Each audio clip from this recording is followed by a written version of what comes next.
Bum ba-dum, bum ba-dum, bum. Mic check 1 2. Mic check 1 2. All right. I think we're ready to go. Yo, guys, what's going on? Welcome to hashtag TNT JoeFi.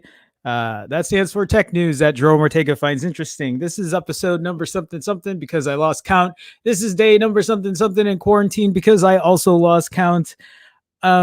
What's going on, guys? Good afternoon to people in the Midwest and on the East Coast. Good morning to people on the West Coast, and good morning, good afternoon, and good evening to everyone else around the world. How's it going, guys?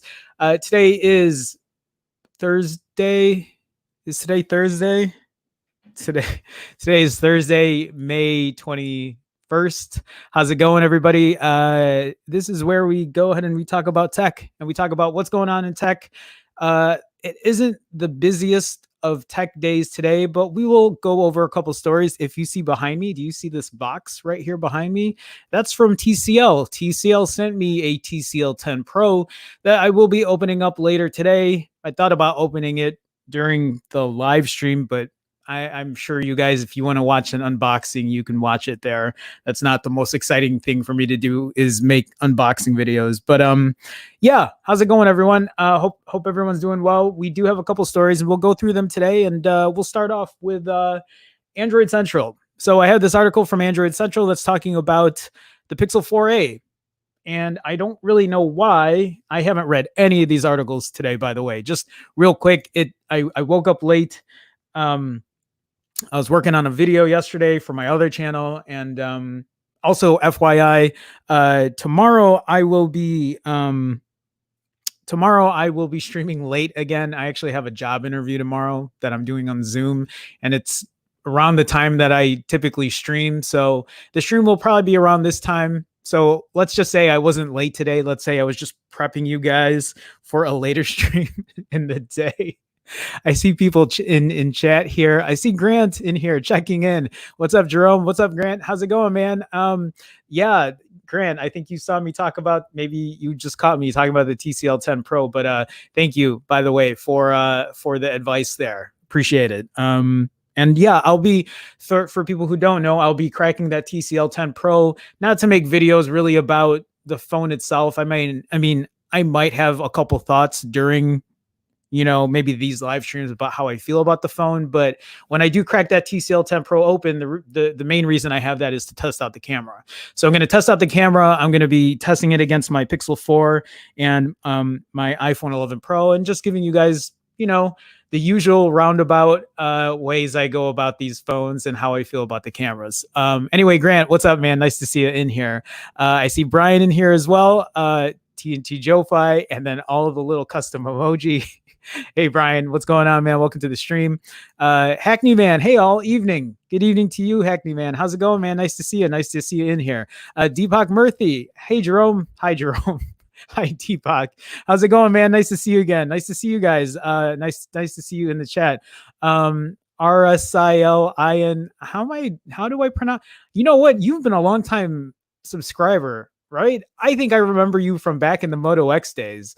Hope the interview goes well, bro. I hope so too. If you guys don't know, I've been freelancing for a bit, and so I've been scrapping to get by.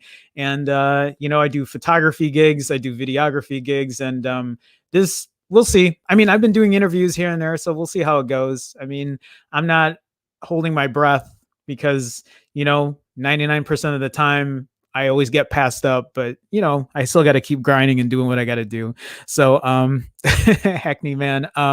Yeah, Grant, I'm glad too. I'm glad TCL was very responsive with that. So again, thank you though. Live unboxing, dude, first impressions. I don't know, maybe it's just not my, first impressions, I guess, is always a good thing, but I'm going to be sitting here for 5 minutes trying to open the goddamn box.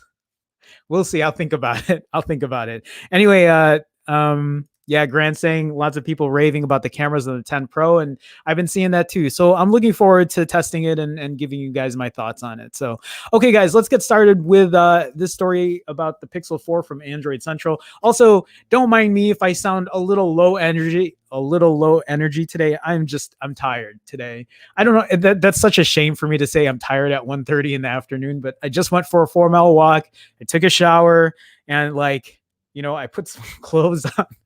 I wear a t-shirt on the top half here, but I'm wearing pajamas on the bottom half because I have some work to do after the stream, but I want to take a nap.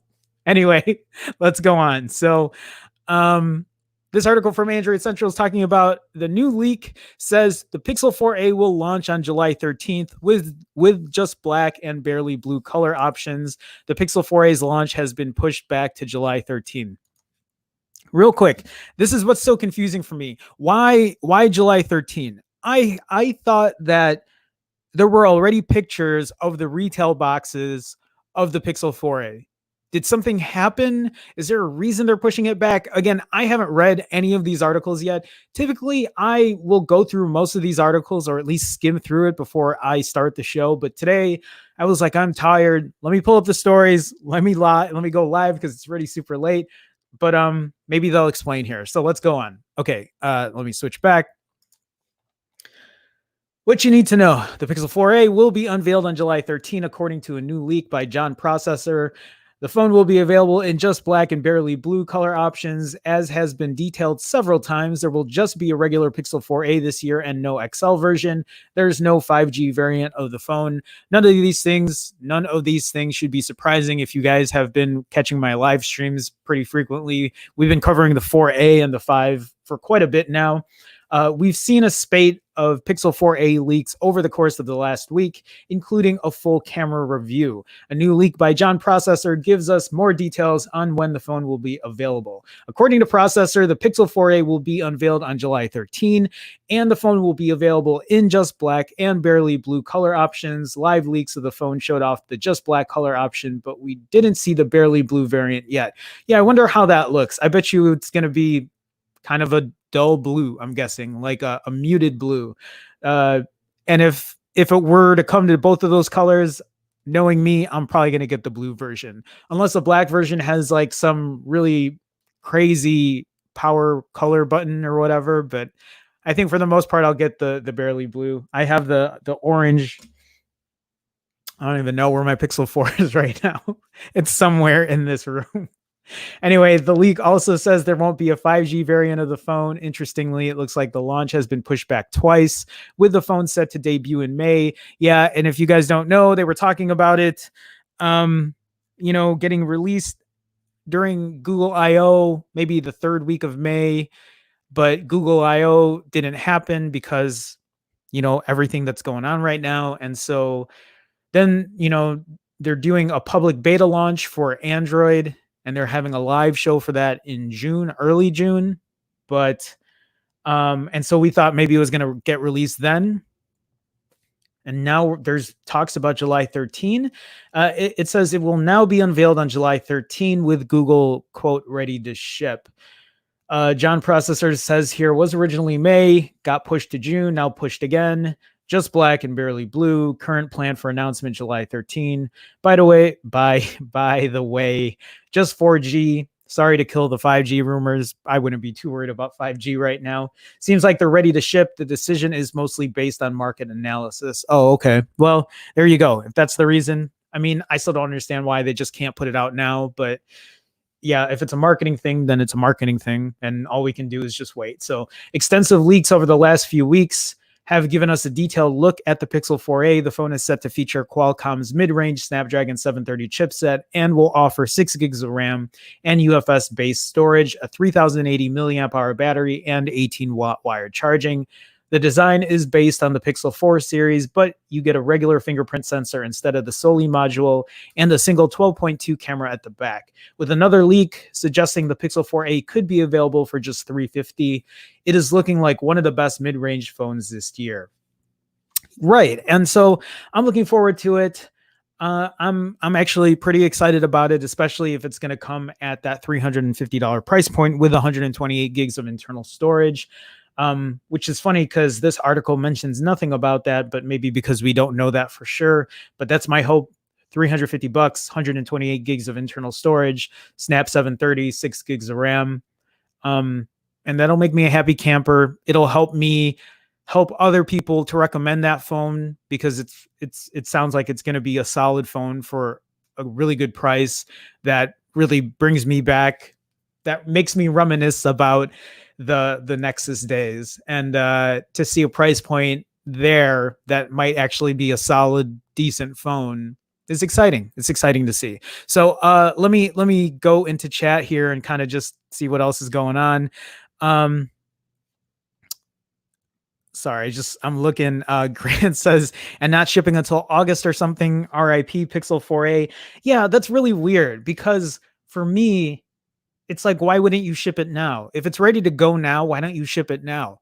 Why are you going to let people, imagine the people who are thinking about getting a Pixel 4a, or maybe they're thinking about the iPhone SE, and now you're just maybe solidifying some people's decisions on getting the iPhone SE.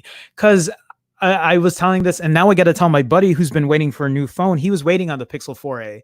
And if it's coming in mid-July, he's probably going to be like, well, I guess I could wait till October and see what the Pixel 5 is going to look like. So, there's another.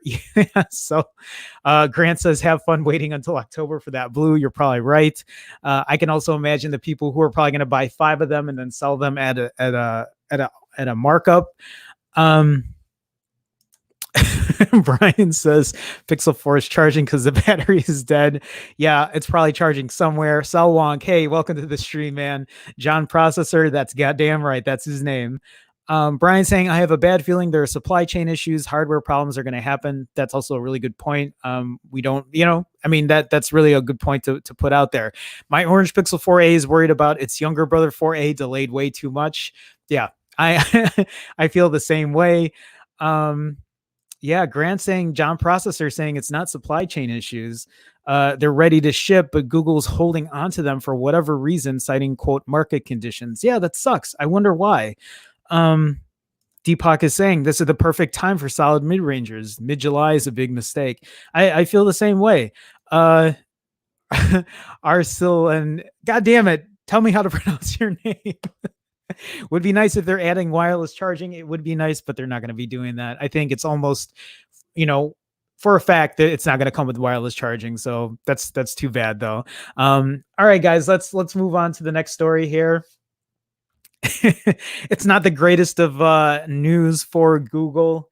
Um, I don't know. I'm always optimistic about Google, but this is also no surprise. We should know this by now.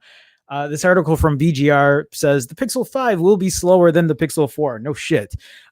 We've been talking about this for a bit. The Pixel 5 is most likely going to come with a Snapdragon 765 chipset. There are rumors that it might come with a 768 chipset, which is an overclocked version of the 765. But if you watched my stream yesterday, I talked about how it's more than likely that Google is not going to use the upgraded 768 chipset. And when I say upgraded 768, yes, it's faster than the 765, but the 765 and the 768 are nowhere near the performance of a Snapdragon 865 chipset. Nowhere near the performance of a Snapdragon 855 chipset, which is last year's flagship chipset from Qualcomm. If anything, it's maybe closer in performance to the Snapdragon 845, but actually I can't remember that chart I looked at yesterday. It might not even be. It might be closer. It might be somewhere in between the 835 and the 845, which I guess at the end of the day isn't the worst news in the world. But we have yet to see how well this chipset, this processor does. This John processor does. So Pixel 5 specs. Leaks claim the phone will not feature the same high-end Snapdragon 865 processor that powers the S20 and OnePlus 8. The 765 will not just be inferior to the iPhone 12 when it comes to performance, but it'll probably be slower than the Pixel 4 Snap 855. Yeah, it'll be slower. It not probably, it will be slower than the 855. This might be the first new Google phone that's not better in every way than its predecessor, and the first not to deliver better performance.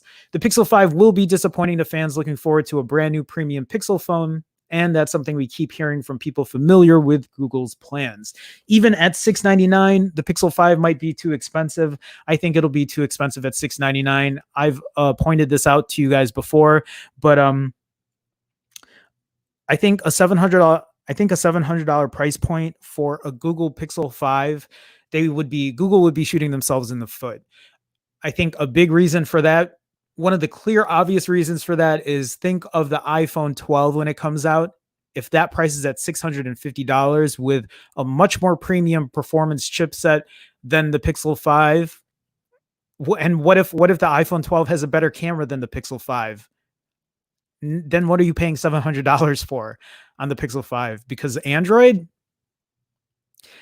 if the battery isn't as good as the iPhone 12, that $700 price point just might seem way too much. We don't know all these things for sure, but I'm just pointing out that price point might be too much. And I think they would be better. Google would be better if they either priced it the same at $650, but I would like to see them price it cheaper.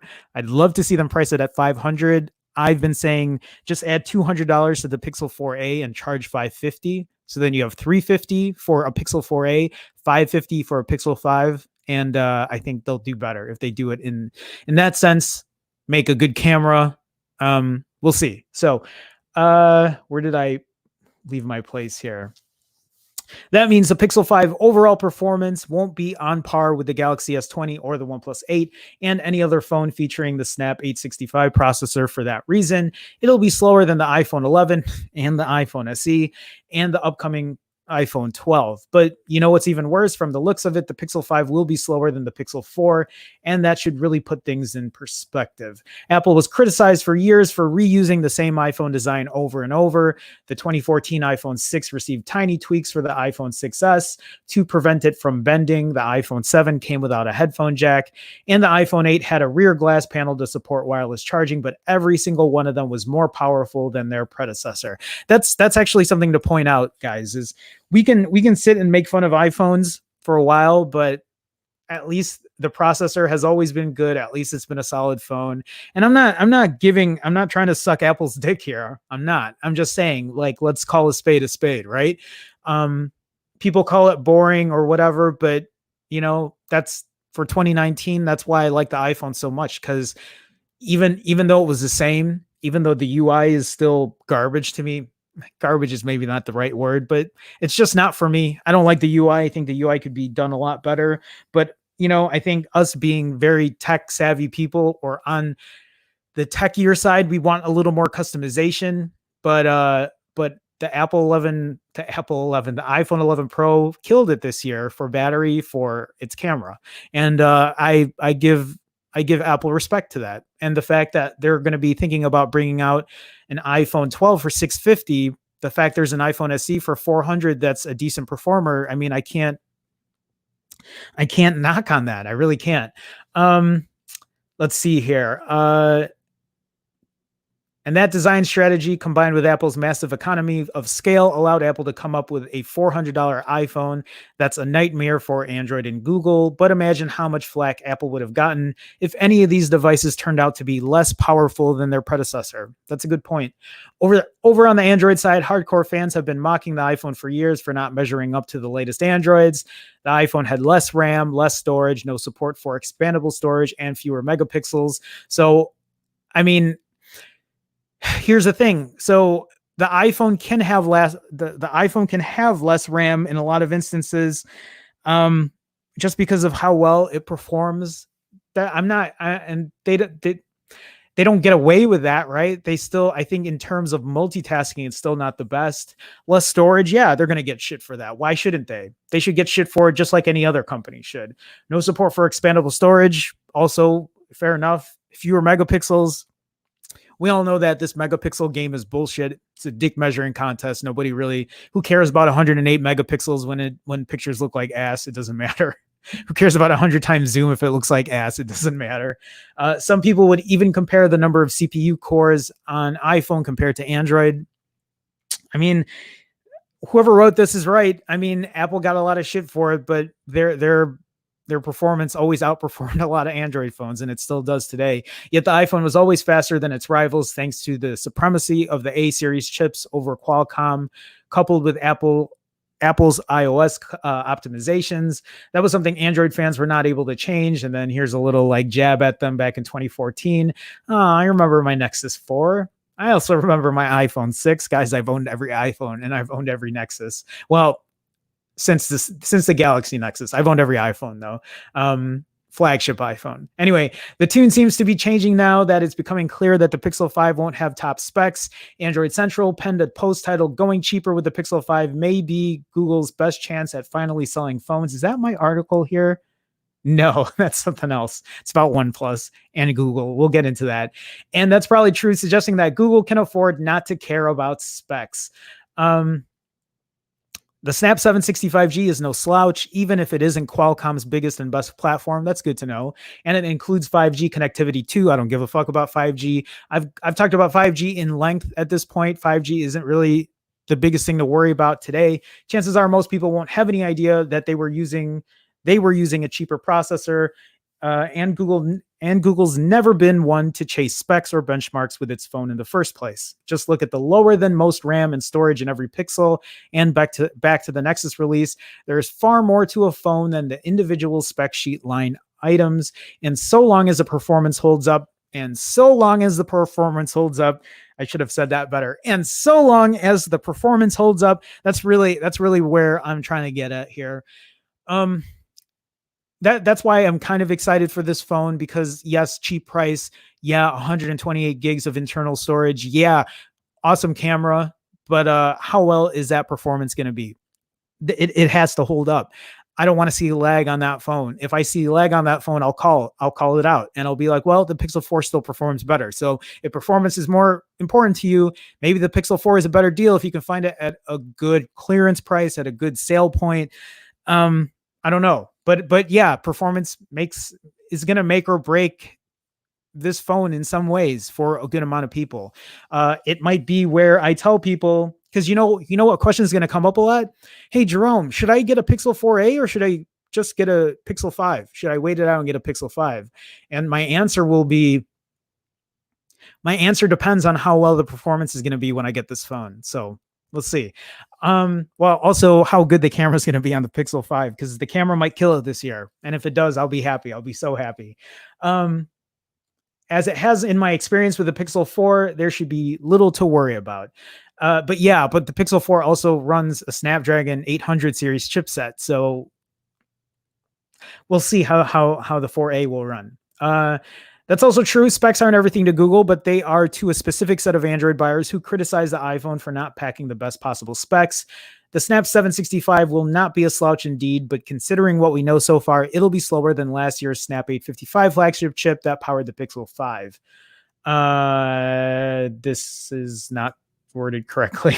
Not too long ago, I told you how the iPhone SE will mop the floor with the Pixel 5 when it comes to speed. I use Geekbench 5 benchmark results for a bunch of processors to make that point.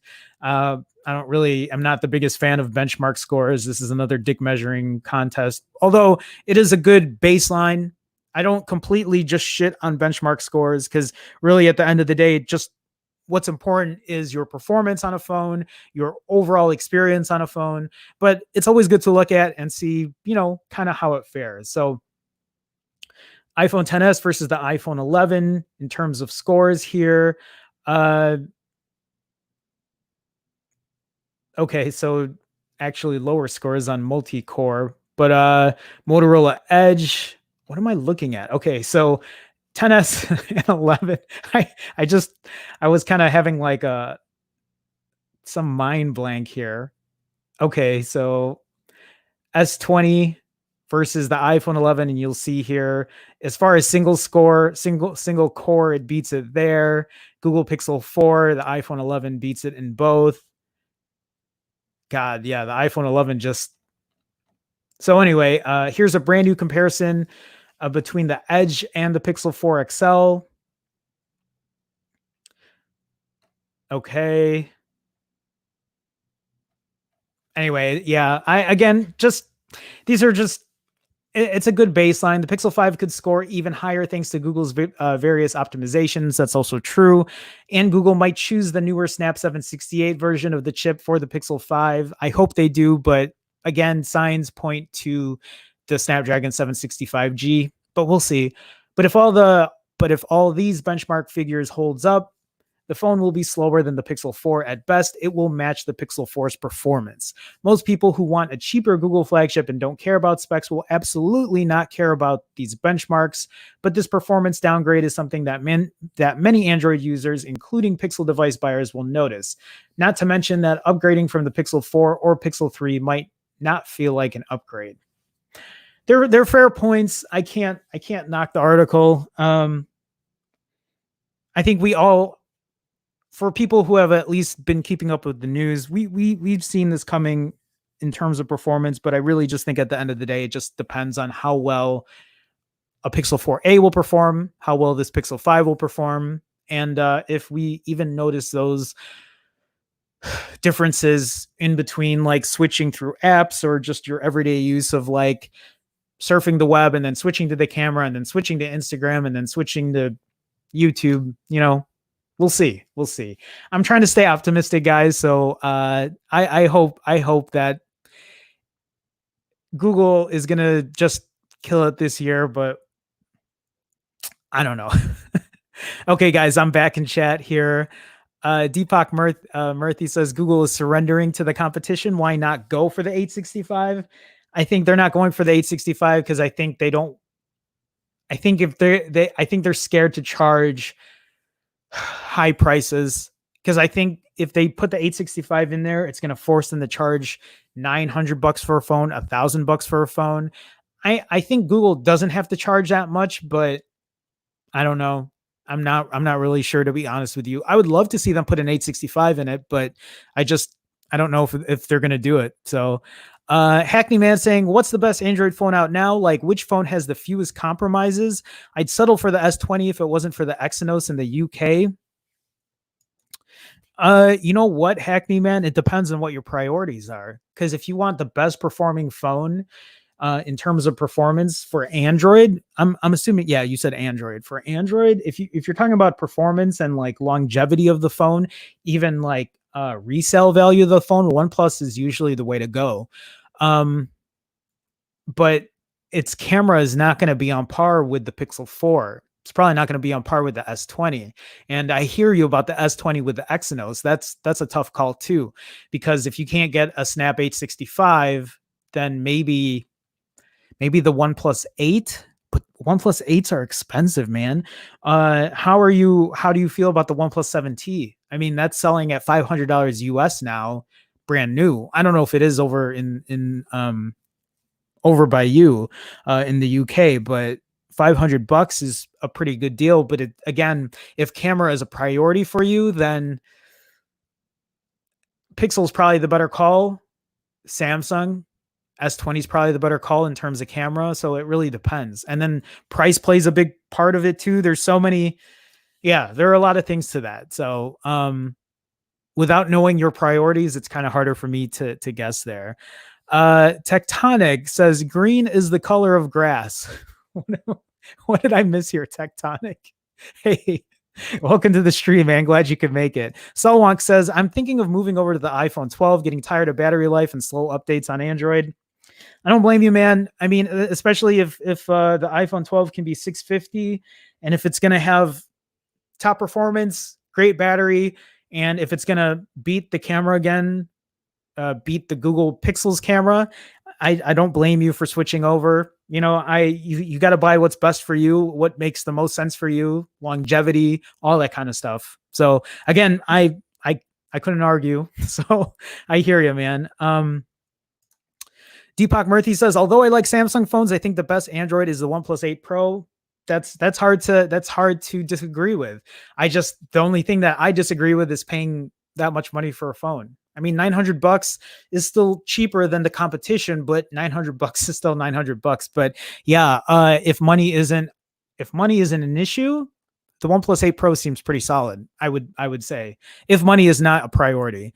Grant says, are that many people really moving from their Android phone to an iPhone SE? I don't know. I returned my iPhone SE because I have an iPhone 11 Pro. Why do I need an SE?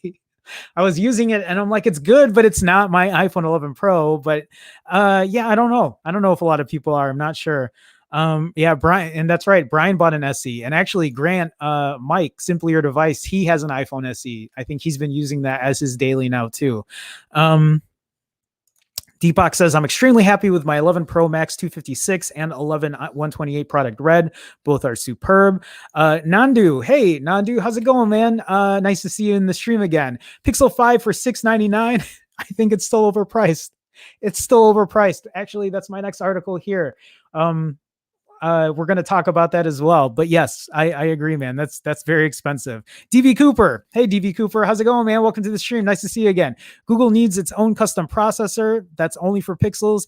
DV Cooper, you know that's coming, right? That'll come for 2021 for the Pixel 6. So hopefully for the Pixel 6. That's the rumor. And they're working on their own custom chipset. So that'll be exciting. I mean, and what's cool about that too is in the article that I read, it'll probably be used in upcoming Chromebooks. So it might bring the Chromebook to a more exciting level.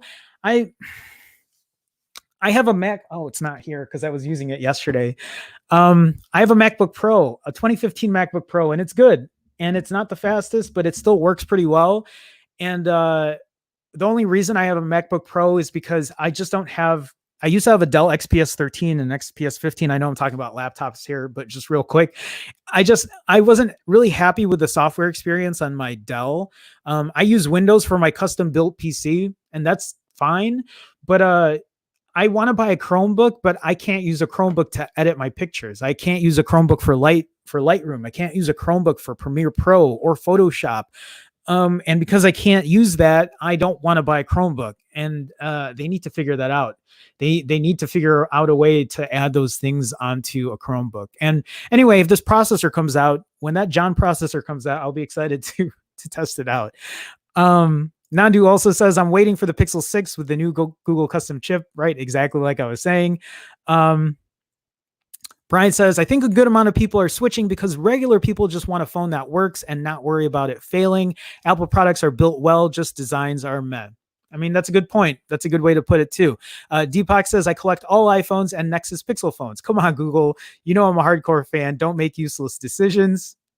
That's yeah, Deepak, I think you and we're very similar when it comes to phone decisions and choices. Because every time I see you comment, I'm like, yeah, I agree with that. But no, I hear you, man. Nandi says there's some rumor that says the Pixel 4 battery life is improved after the last 2 months updates. I don't think so. I mean, it's not bad, but like Brian in the chat here, I've had to disable things that Brian had suggested to me. So I turned off digital well-being. I've turned off some other things to save the Pixel 4's battery life, but I mean, I get like 4.5 hour. I get 4.5 hours of screen on time, but I'm also at home most of the time. You know, since lockdown, I'm on Wi-Fi like 95% of the time. But yeah, I mean, I don't know. Maybe it is better. I haven't been paying much attention to it because I've been using my iPhone 11 Pro more than my Pixel 4. Grant says, I've been curious since most of my friends and family will use either iPhone or Android and nothing in between. Well, what do you mean nothing in between? Because Android that's where the in between is, isn't it? Or are you saying they'll only pick one or the other and they won't switch? Is that what you're saying? Anyway, sorry, I'm just going through all the chat at this point. I think it's hard as a Pixel fan because the iPhones are working so well and the price on the iPhone 11 is so competitive. Yeah, LOL, Google's screwed either way. Go high end and people complain about the price. Go mid tier and people complain about the specs. It's, you know what? I mean, Grant is right as well. But I think Google has a couple missteps, a couple more missteps than Apple is making. And I think that's where a lot of the issues are as well. But you're not wrong. You're not wrong. People are going to complain either way. And you know what people are good at doing?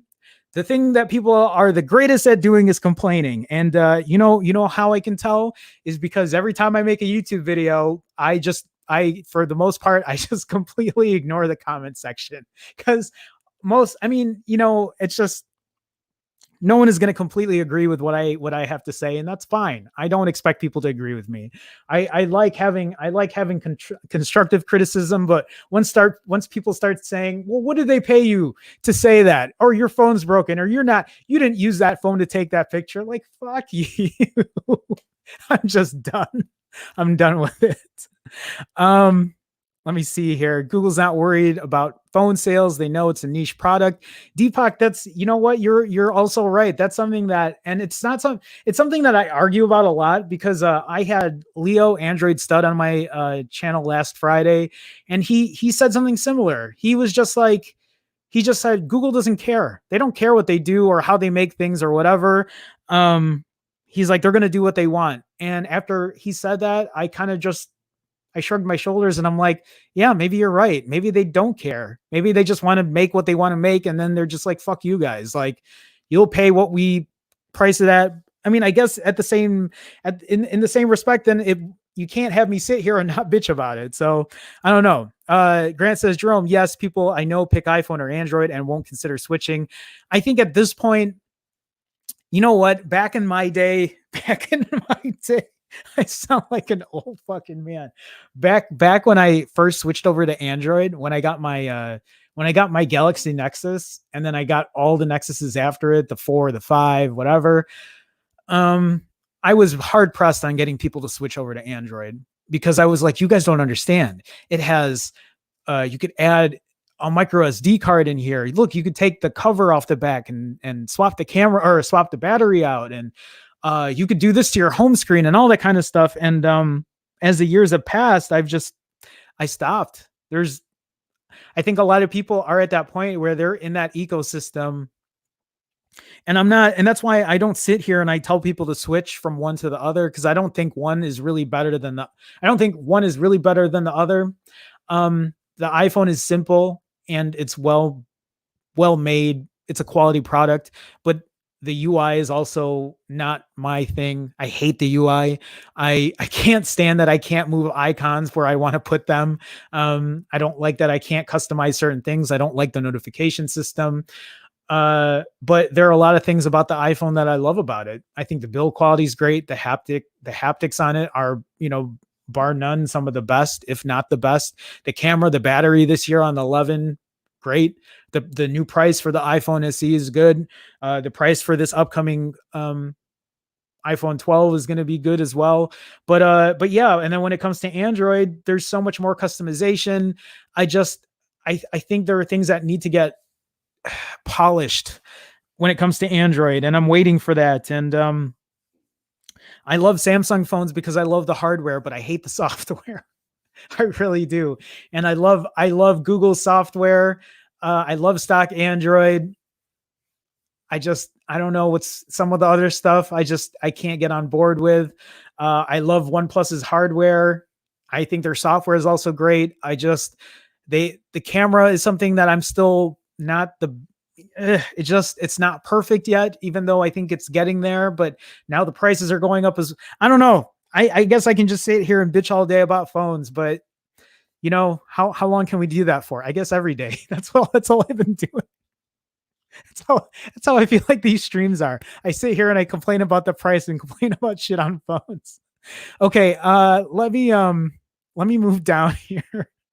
I see Paul in here as well. Paul Hendricks. If Google didn't care, why bother developing their own chip? Supposedly, that's a good point too, Paul. Paul, welcome to the stream. By the way, I think Google wants to. I think Google wants to make things for the mass public. I don't know. I don't know where their head is at when it comes to a lot of stuff. But yeah, I'm not sure. Deepak says here, I also swapped the XPS 13 for a 2020 MacBook Air for travel and light tasks. You sound like me, man. I mean, yeah, I had the XPS 13 and I had the 15, and then I moved over to the MacBook as well. Okay. All right. Let's move on because there's still a lot more stories. I'm probably not going to get through all of it because we're at the 40-minute mark already. But I have this article here from Android Guys. And let me make this a bit bigger for you. And it's an opinion piece that says Google needs to replace OnePlus as king of sub $700 smartphones. I agree. But let's change sub 700 to sub 500. That's what I want to see. I want to see good $500 phones come out of Google. I guess that's probably not going to happen because if the Pixel 4a, if the A series phones for Google keeps coming out at $350, then I could see Google putting their bigger phones, maybe at the $600 to $650 price point. Expensive doesn't have to be synonymous with flagship. Google has struggled to find a real foothold in the mobile smartphone market. The company has muddled its way through 4 generations of the flagship Pixel line. Each has been a compelling device, but they're usually hindered by head-scratching compromises that lead to putrid sales numbers. Conversely, OnePlus has seen almost the opposite trajectory. The Chinese-based fan favorite has found real success by giving users most of what they want without breaking the bank, although that is different today, especially with the OnePlus 8 and the OnePlus 8 Pro. At a $700 price point and at a $900 price point, it's hard for me to say that, they're cheaper priced phones or they're better value. I mean, yes, they are better value and they're cheaper price compared to what the competition has in terms of specs, but I still think it's way more than what, OnePlus is known for. As we hit the middle of 2020, you might be able to argue that OnePlus has left Google with an opportunity. Given the cost, here we go. Given the cost of the OnePlus 8 Pro is up some 34% over the previous models, it's not quite the value it once was. At $900, the OnePlus 8 Pro is priced at a premium level for the first time, and by doing so, OnePlus may have overstretched its historical consumer base. Hell, the OnePlus One was only $299. The 8 Pro is still cheaper than the S20 Plus, but it's a huge jump for people loyal to the OnePlus brand. Google needs to capitalize on this to finally make a serious push with the Pixel 5. Completely agree, 100% agree. There are already a plethora of rumors pointing to Google making a shift from the premium specs to more of a, quote, Goldilocks approach with a Qualcomm 765 series processor instead of the more hungry 865 chipsets. By Goldilocks approach, I think they're saying not super cheap or not the worst performance, not the best performance, but somewhere in the middle. And I think that's where they're going with price and, I guess maybe some of these other specs as well. Google needs to pair this mindset with an awesome marketing push and a reasonable price to replace OnePlus in the $649 to $699 price range. Price matters more in 2020. Price and marketing matter more than most realize, and Google has missed this to date on every Pixel. Yes, you'll see ads for the first few weeks after launch, but those have quickly faded in the past. Google has to be more like Apple and Samsung than maybe it wants. People should see the ads so much that they get sick of them. I have a hard time with marketing. I really do. I think marketing is such a shitty thing. I understand that it's essential, especially just in the society we live in, but I just put the product out first, make sure the product is quality, and then I think the rest will work themselves out. But I'm I was gonna say I'm not a marketer, but I've been working in marketing for a bit now. So marketing does play a factor in it. I just hate the whole schematics of marketing in general. Pricing is the Pixel's other sore point. The line has been consistently expensive for the compromises in hardware. Those consumers that do nab the phone on day one are often quickly insulted by massive discounts within weeks of release. I am one of those people. I paid $800 for a Pixel 4, and now you could get it for $500. But I mean, it got priced cheaper already weeks after it first debuted. Why bother messing around? Just launch at $649 for the Pixel 5 and put the XL at $699. I wouldn't complain. Again, there you go. I feel like the Pixel 5 at $649, I still feel like is a bit much, but at least that's on par with what the iPhone 12 is going to price at. But at $650, at $650 for a Pixel 5, it's still gonna be a tough sell for people who are thinking about getting an iPhone 12 instead. Because then people could take a look at both of those and say, well, which has the better battery? Which has the better camera? Which has the better performance? And if one of those phones gets 2 out of the 3, I mean, people might lean one way or another. Maybe. So I still think they need to price it cheaper. I would love to see the Pixel 5 go for $599. I mean, I'd love to see cheaper than that, but that's probably way too low at that point. $599, I'll take $599 for a Pixel 5. OnePlus has a solid blueprint for Google to follow. Stick to the basics, make a good phone and price appropriately. Then you'll build a solid base of users. Yeah, that's how you built the Nexus fan base. That's how you did. That's how you built the OnePlus fan base. Without those faithful users, you can't win anything. You can't ask for nearly $1,000 without proving your loyalty first. Loyalty is built on trust, and so far, Google hasn't shown it can consistently do that. It's time for a change. Google, please don't alienate or anger your early adopters. I'm one of those early adopters. And even though I've been rooting for Google for a long time, it's very hard to keep my hand raised and keep keep being their cheerleader and keep telling other people to buy them when it's hard for me to do so now. I mean, even now when I say, yeah, like a Pixel 4 is only $500, but it comes with 120. It only comes with 64 gigs of storage, and the battery isn't the best.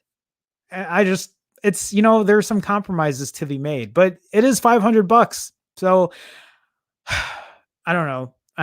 Google, please don't alienate or anger your early adopters. These loyalists want your phone enough to pre-order them or rush to buy it in the first week. You're essentially punching them in the gut when you discount in the ensuing month.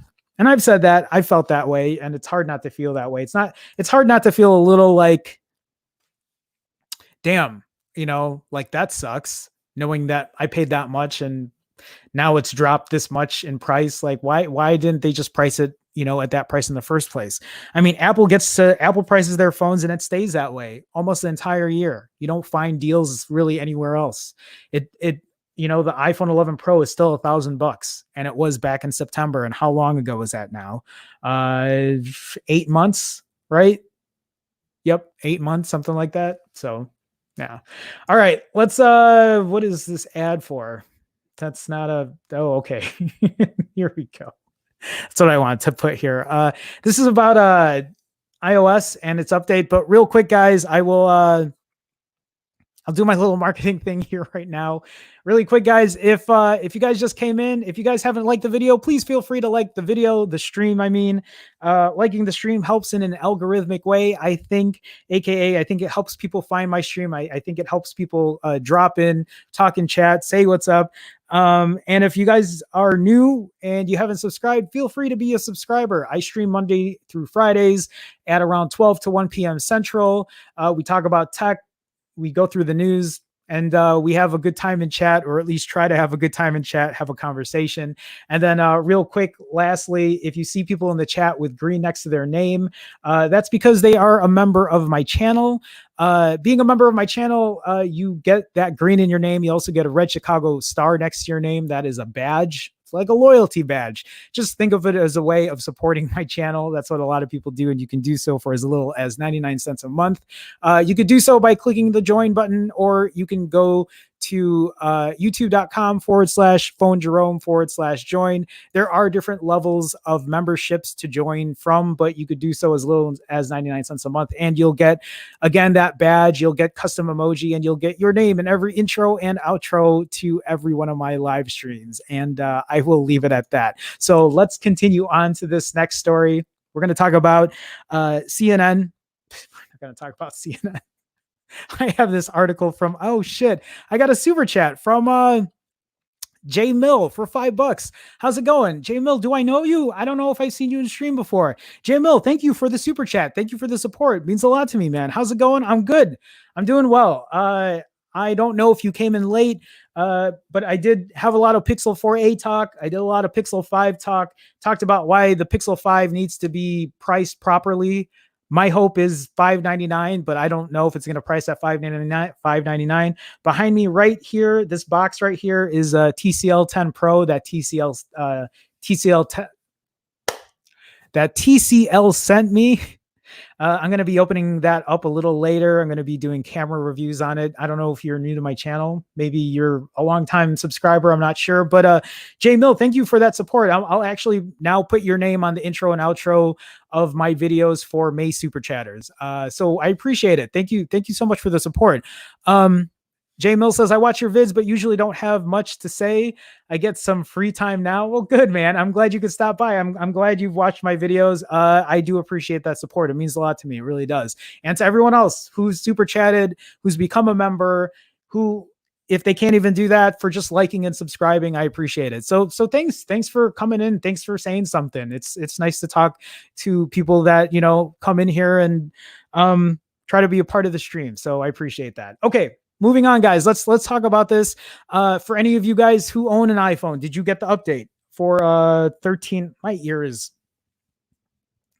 I don't know. I think it's sinuses, allergies maybe. So Apple offers a faster way to unlock your iPhone while wearing a face mask. There was a new update that my iPhone got today, and I haven't updated it yet, but we'll talk about it here. Apple is rolling out an easier way to unlock your iPhone while wearing a face mask. If you guys know what I'm talking about, please chime in and let me know.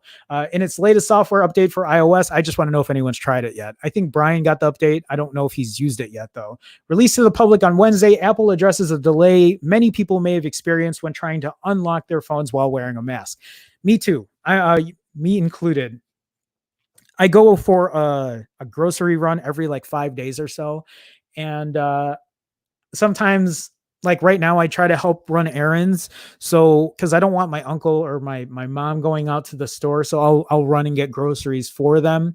And I always have to open my phone to look at the shopping list. And I usually have my iPhone 11 Pro, and I always forget I have the mask on. So it tries to find my face. It doesn't find it. Then it asks me to put my password in. And apparently this is supposed to give you a faster way. So previously, if you were using Face ID to open your phone, it would search for your full face, but it was likely undetectable due to the mask. Yes, that's true. Forcing you to wait a few seconds before typing in your passcode instead. Now it'll recognize when you're wearing face protection and give you the option to tap in your passcode immediately. which is great. I'm looking forward to using that. Hopefully, I'll get a chance to test that out. With the new software update, Apple is also introducing an API which supports apps from public health authorities that notify users if they have come into contact with a person who has COVID-19. It's part of a partnership with Google announced last month that intends to help authorities track exposure to the coronavirus using Bluetooth technology. By adding virus monitoring features into smartphones all over the world, Apple and Google aim to create a coronavirus warning system that could also help them better achieve their long-term goal of pushing deeper into the healthcare industry. As of Wednesday, the company said in a statement, a number of US states and 22 countries have requested and received access to the API, with more expected to join in the coming weeks. The only thing that's a little scary is the privacy concerns with this, with that contact tracing, but who knows? Yeah, so I don't know. Okay, so anyway, I thought I'd bring that in because Apple went ahead and released an update for that, and if that'll help me unlock my phone faster, I'm all for it. Can't complain. Okay, this article from GSM Arena. If you guys didn't see this, OnePlus is no longer partnering with McLaren. If you guys know, or if you guys don't know, OnePlus has released McLaren phones since the OnePlus 6T, 6. Anyway, somewhere between I think the 6T and after, and that was their high end, like their specialty phones that they put out, and I guess they're no longer working with them for whatever reason.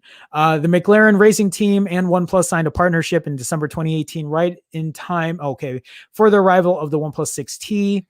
The 6T McLaren was the first phone of the brand with Warp Charge 30, and at the time it was also the first with 10 gigs of RAM with a staggering cost of nearly 700 euro. Then there was the OnePlus 7T Pro McLaren 5G, but apparently there won't be another co-branded flagship. OnePlus disappeared from the McLaren's partners page, meaning the partnership has silently ended. While the OnePlus 6T McLaren was an entirely new smartphone, the 7T Pro McLaren was effectively the same as the non-racing OnePlus 7T Pro, but with extra RAM, orange accents, and fancy back panel, imitating the interior of one of McLaren's supercars. The latest McLaren branded OnePlus product was the so-called invisible camera, and it was even demoed at CES 2020 in Vegas. That one was only a concept with no planned retail availability. I wonder if that's something that they're still going to pull out or push out in the future. If you guys don't know what I'm talking about, during CES, they had their concept phone where it had translucent glass for the cameras, so you couldn't see the camera sensors in the back. It hid it with the glass, and that was also using McLaren technology. I think you were able to find that on the sunroof, right, of McLaren's. Anyway, I wonder if they're still going to eventually have that, but I'm not sure. So yeah, we'll see. Not the biggest news. I don't think many people buy McLaren, or not many people buy these McLaren phones or OnePlus phones. If you have, that's awesome. You also probably have a lot of money. So Jay Mill, got to run. Y'all take care and be safe. Jay Mill, thank you again for stopping by. Thank you for the $5 super chat. Thank you for the support, man. It means a lot to me. Glad you were able to stop by and say hi. Nice to see you. Whenever you can come back, feel free to stop by and say what's up. Nice to see you, man. All right, guys, let's move on to the next story here. I have this article from again GSM Arena that's talking about the Vivo, and I talked about this yesterday. So Vivo details the X50 Pro's gimbal camera, shows off the results. Vivo published a detailed description of the unique main camera on the Vivo X50 Pro and its gimbal-like stabilization. Apparently, this stabilization on the Vivo X50 Pro is supposed to be awesome. And there was a little clip of it here. And actually, we'll go ahead and watch that just so you guys can see what it's like. I don't know if I should put that.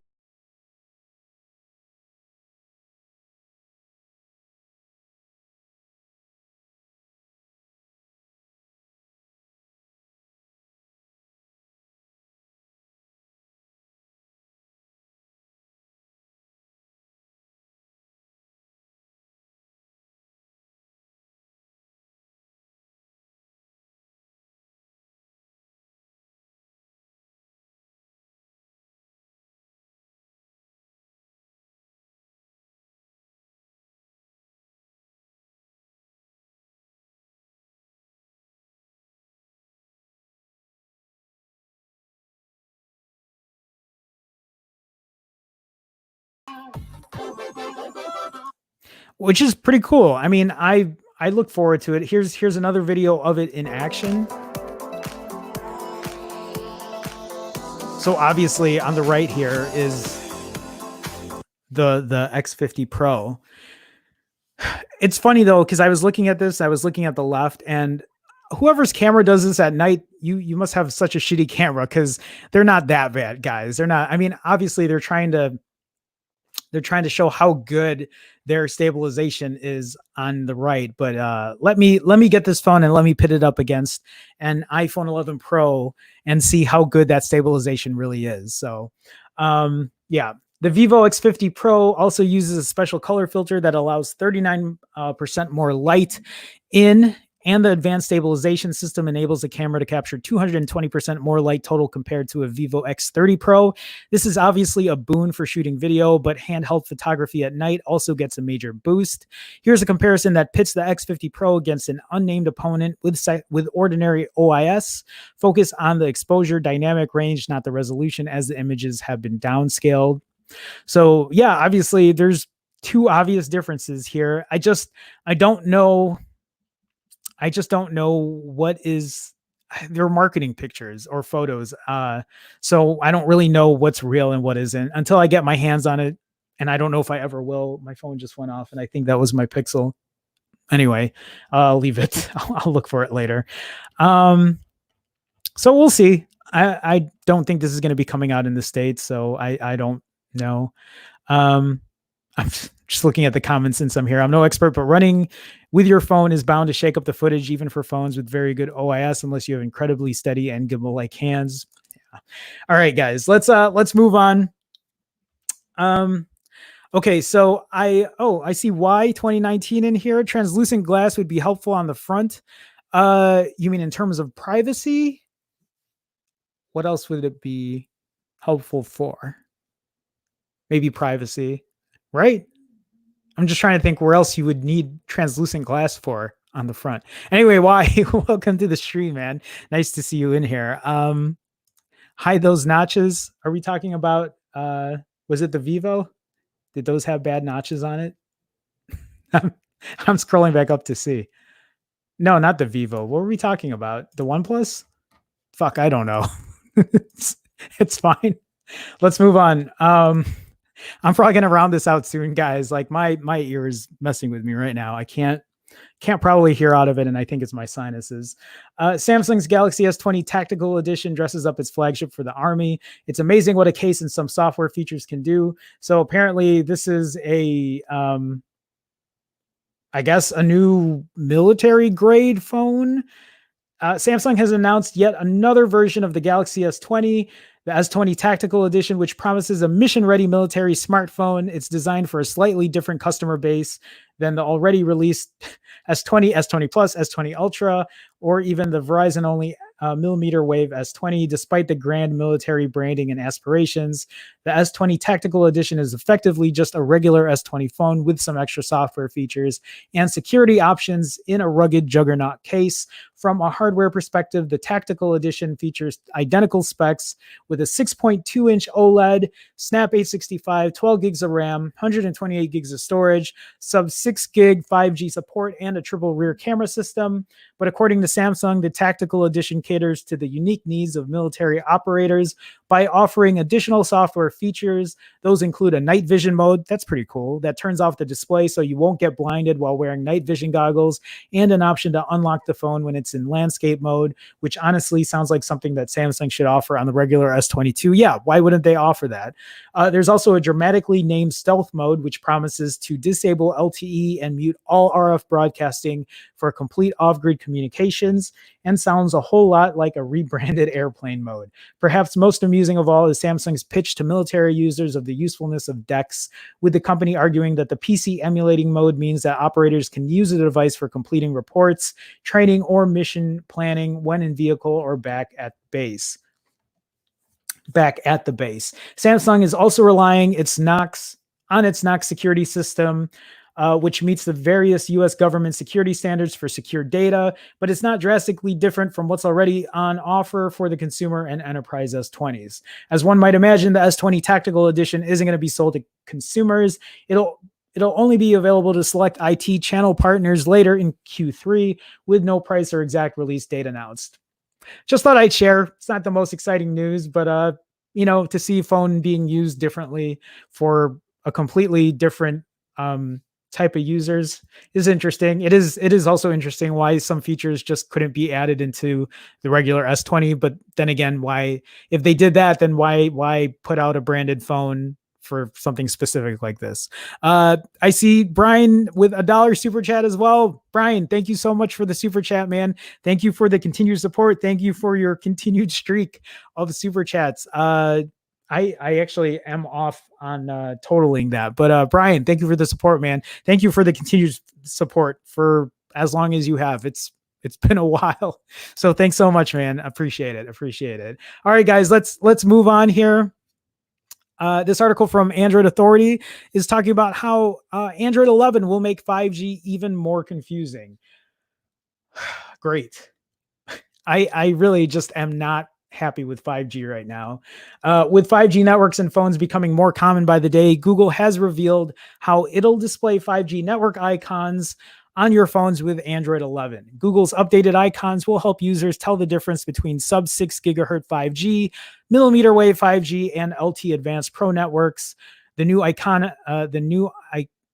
iconography will be as follows: LTE with carrier aggregation. So LTE Plus, Advanced Pro LTE. This is the bullshit one here. This is not 5G. This should never be called 5GE. This should be called something else, LTE, whatever, just not 5GE. This is such a bullshit name.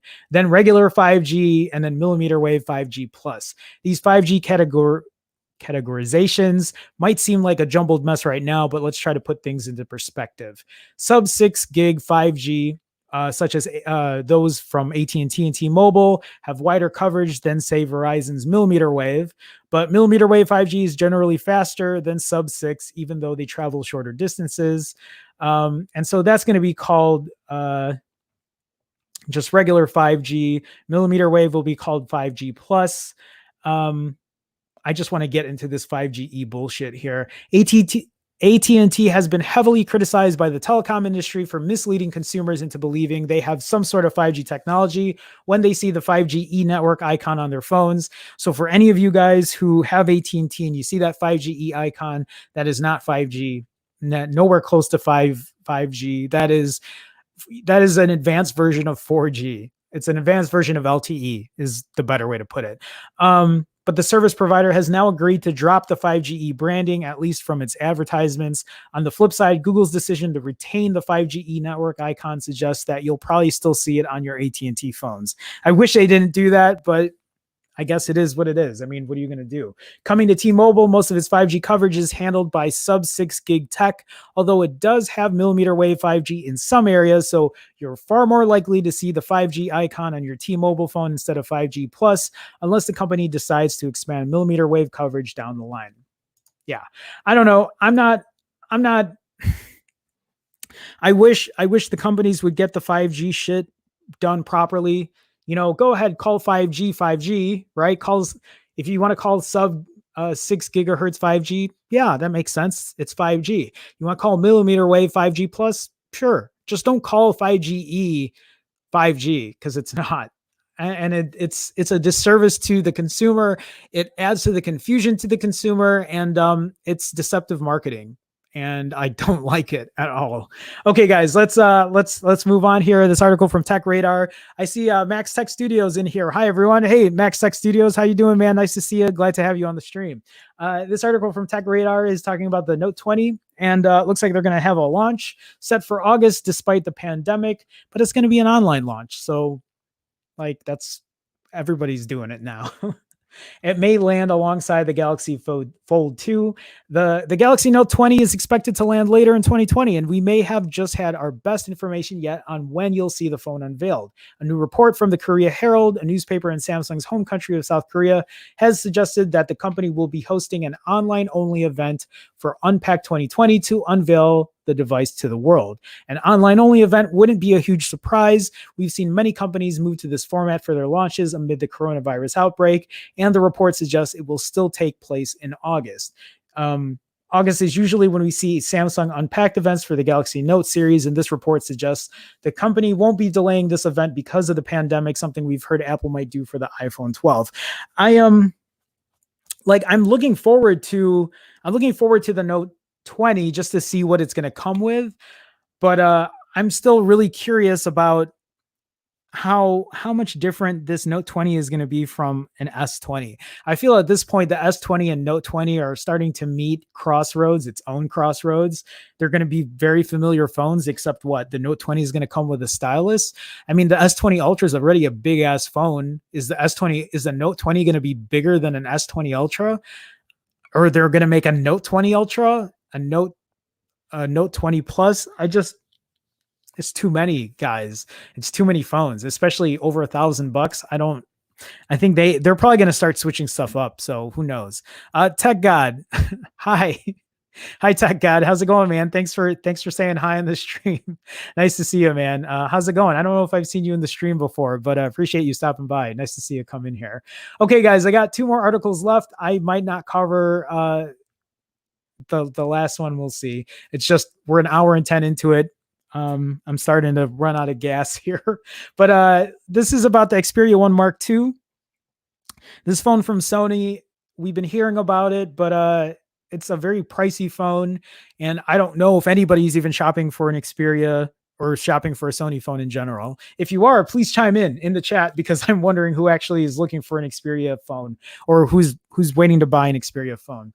Sony is far from done with the smartphone market, and unlike HTC, actually managed to put out a flagship phone this year. Of course, that doesn't necessarily mean that the Xperia 1 Mark II will give the likes of the Galaxy S20 a run for their money, but at least it exists. Soon it will also be in the US market based on this first pre-order page that sadly makes the phone more of a mystery than ever before. In terms of specs and features, the Sony Xperia 1 Mark II is definitely right up there with the big boys. It has its signature 21:9 cinema wide 4K OLED screen, so it's going to have a badass display. Its core focus is, of course, on the cameras that borrow a few technologies from Sony's Alpha Pro cameras. That's what I'm excited about. I'm excited to see if that technology is actually going to make these cameras superior to what an iPhone 11 Pro has, to what a Pixel 4 has. And if it does, maybe I'll find a way to snatch one of these phones and test out the cameras, because I'm always trying to find the best camera that's out there. And if these actually are going to perform better than what, the 11 Pro and the Pixel 4 offer, I'll give it a shot. I mean, I won't lie to you guys. Like, I want to see what the best cameras are out there for, or I want to see what the best cameras have. I want to see what the best camera phones are available to consumers to use. And because if there's a new king in town, I would like to let people know. The Xperia 1 Mark II is driven by a Snap 865. That chipset comes with 5G integrated, so OEMs no longer have to choose between price and feature. Sony announced that the US model won't be getting that 5G for no stated reason. Not a big deal for me. Now it seems to have just as mysteriously backtracked on that, so it might have it. Well, whatever. I'm not too concerned. The pre-order page lists the phone as being 5G. It could simply be a clerical error. Some, however, wish it wasn't a mistake, and Sony did have a change of heart. I don't really care. Which brings us to the second question. So yeah, the Xperia 1, I talked about this before. Mark II worth that $1,200 price tag. $1,200, guys. I'm not surprised, because Sony they sell their phones for a lot of money, but that's an expensive ass phone. That takes it close to the Samsung Galaxy S20 Plus territory, which does have 5G and a bit more dependable cameras.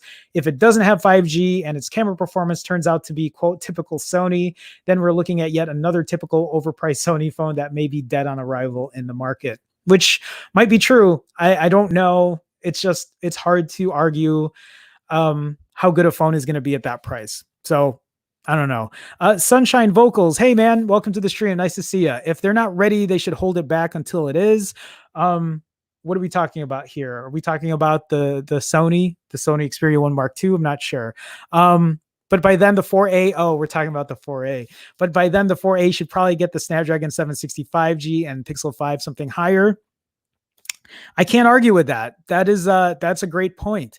And Sunshine, you weren't here earlier when I was talking about the Pixel 4a and the Pixel 5. There was a good conversation about it, but I think Google is not releasing it. It's not that they can't release it. I think they're able to release it today if they wanted to, but they're actually holding off on getting the Pixel 4, or they're actually holding off on selling the Pixel 4a for marketing reasons. Apparently it's not time, or it isn't the right time to sell it. But I feel like there's no better time than now, especially with the iPhone SE at $399. Like, put that in there, get that phone out there for, get that phone out there so people know it's around, that it's cheaper than the iPhone SE, that it actually has a fighting chance against the iPhone SE. But I agree. Like, I'd love to see them use a 765G in the Pixel 4a, but pretty sure that phone's already done, and that's going to have the 730 in it. The Pixel 5, I would love to see them put the 768G in it, but they probably won't do that either. And at this point, really, it's just about how much they're going to price the phone at, and whatever that's going to be, we don't know. Big House Productions. Hey man, how's it going? Welcome to the stream. Glad you can make it. Hey everyone, what's the scoop? Not a whole lot, Big House. Earlier I talked about, I'll just give you the scoop now because I'm about to round out the hour here. So I'm sorry, but replay crew, right? Anyway, Big House, it's nice to see you, man. But I'll give you the scoop. Earlier we talked about the Pixel 4a. We talked that it's going to be launching later in July, which is unfortunate because I was hoping they were going to release the Pixel 4a by early June at the earliest. Pixel 5, we were talking about how, what the fuck were we talking about with the Pixel 5? We were talking about 765 chipset. I talked about that yesterday. I'm going back now to take a look at this, what I was talking about here. How it's going to be slower than the Pixel 4. And like, it's no surprise because, that's what they're going to be putting on the phone. We don't know how well it's going to perform, but I guess we'll wait and see. We also talked about how Google could really take back the crown if they start pricing their phones properly. I'm hoping the Pixel 5 sells at $599 at the most, but I don't know if that's going to happen. I'd love to see $549, but probably not. Talked about Apple's new iOS update. OnePlus no longer working with McLaren. Sorry, I'm thinking about everything I talked about, just giving you like a roundup of the news. The Vivo X50, its gimbal, and then just a couple other things. Nothing too crazy. So, but that's about it. And that might be it for me rounding out the hour. Again, though, for everyone that's in here, guys, if you guys haven't liked the video, please feel free to like the stream. Liking the stream helps me in an algorithmic way, aka I think it helps people find my stream. It helps people, come in here, talk and chat, have a conversation, talk about what's going on, just that kind of stuff. And if you guys haven't subscribed, feel free to be a subscriber. I stream Monday through Fridays at 12 to 1 p.m. Central. Just FYI, tomorrow I am going to be streaming later. I actually have a job interview, like a Zoom interview at around 11:30 or 12-ish. So I'm going to be streaming later tomorrow, probably around the same time, around like 1:30 p.m. Central or so. And then real quick, guys, I'm just going to put this out here because it's my little marketing spiel, but I do have a membership to my channel. If you see there are guys in the chat that have green in their names and they might have a red, or they have a red Chicago star next to their name, that's a badge, and you get that for being a member on my channel, and you can do so for as little as 99 cents a month. It'll also get your name in every intro and outro of my live streams. And then you get to use like custom emoji as well. So you have a whole range of things to use with the membership. And I guess at the end of the day, it's just a way to support me. There are different tiers as well. So if you wanted to tier up, you could, but for as little as 99 cents a month, it's just a way to support what I do. I love doing these live streams. I love just making videos and talking about stuff. Oh, Big House, real quick, if you're still in here, if you see behind me, I have a TCL 10 Pro that TCL sent me. So I'll be opening that up, and I'll actually be doing photo tests with that with my Pixel 4 and my iPhone 11 Pro. So stay tuned for that. I'm going to get started on that hopefully today. I do have a couple other things down the road. just in terms of videos, but I have 8 million things going on at once. I have my other YouTube channel, and it's just, I have a lot of stuff, and I'm just trying to like make sure I do everything properly. But yeah, otherwise, guys, thank you so much for joining today. I do want to thank everybody for coming by, saying hi, saying what's up, and just joining the stream, joining the chat. I do appreciate it. For everyone who's liked the video, for my subscribers, for the people who are patrons and members, that means a lot to me as well. Thank you for that extra support. And even for today, for God, I'm already forgetting who. I mean, Brian's always in with the super chat. So thank you, Brian. And also J Mill. That's right. J Mill with the $5 super chat. Guys, thank you so much for that support. And I think that's it. Tomorrow I'll be back. We'll say around 1:30 p.m. Central. I'll be back tomorrow. So look for me then. We'll do another round of news. We'll spend another hour and talk about that stuff. I see Big House says here, I may buy that TCL Pro since the Pixel is going to be late. See? That's why Google, do you see this? People, you can sell that phone to people right now, and people are missing out on sales because you're not putting that out there. Big House is now he's looking at this TCL 10 Pro because of that. And that's your fault, Google. Yeah, I don't know what they're waiting for, but I'll give you a couple thoughts on that, Big House. If you need anything, if you need any questions about, oh my God, Big House I was just gonna say, if you have any questions about the TCL 10 Pro, please feel free to ask me. You can ask me also on Discord. I need to get my Discord a little more active, but yeah, if you want more info on my TCL 10 Pro, ask me in Discord as well. I'll give you a couple thoughts on it too, or you could ask me on stream. But with the $10 super chat, Big House, thank you so much. Thank you for that support. I appreciate that, man. Thank you.